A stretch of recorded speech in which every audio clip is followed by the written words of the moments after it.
బలలో పాల్గొనలు పొందుకున్నాం. ఓకేనా?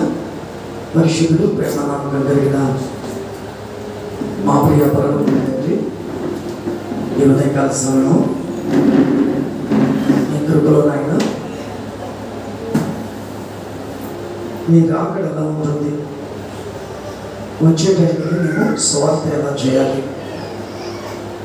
మా ఇంటి వారిని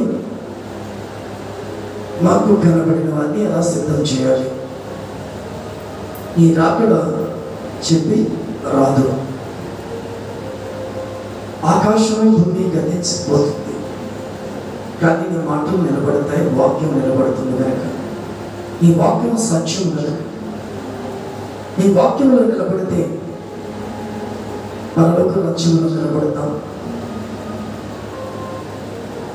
అలాగే నీ సన్నిధిలో నీతో సాహసంలో నిలబడి మంచి మనస్సాక్షి కలిగి శరీర రక్త మాంసంలో పాల్గొనుకున్న వారే నిత్య జీవానికి అర్హత కలిగిన వారిని మాట ప్రకారంగా సహాయం చేయండి. వచ్చిన బిడ్డలు విన్న బిడ్డలు నాయన అందరికీ మీ మేలు చేయండి. యేసు నామములో ప్రార్థిస్తున్నాం తండ్రి. ఆమేన్. ఆమేన్. యేసు రక్తమే చేయండి, శిలువ రక్తం చేయండి, యేసు రక్తం సంపూర్ణ విజయం కలుగునుగాక. ఆమేన్. భారతీస్తున్నాం. మా మాట చెప్పండి ప్రభు దగ్గర. ప్రభువా, నేను ఈ నెలలో వచ్చి ఏదైనా తప్పు పొరపాటు మాట్లాడుకుంటాను, దయతో నన్ను క్షమించున్నాయన. నీ రక్తంతో కడిగి శుద్ధి చేయండి. గత 2-3 నెలలు నేను పండ్ల పొందుకోలేకపోయాను, నేను రాలేకపోయాను.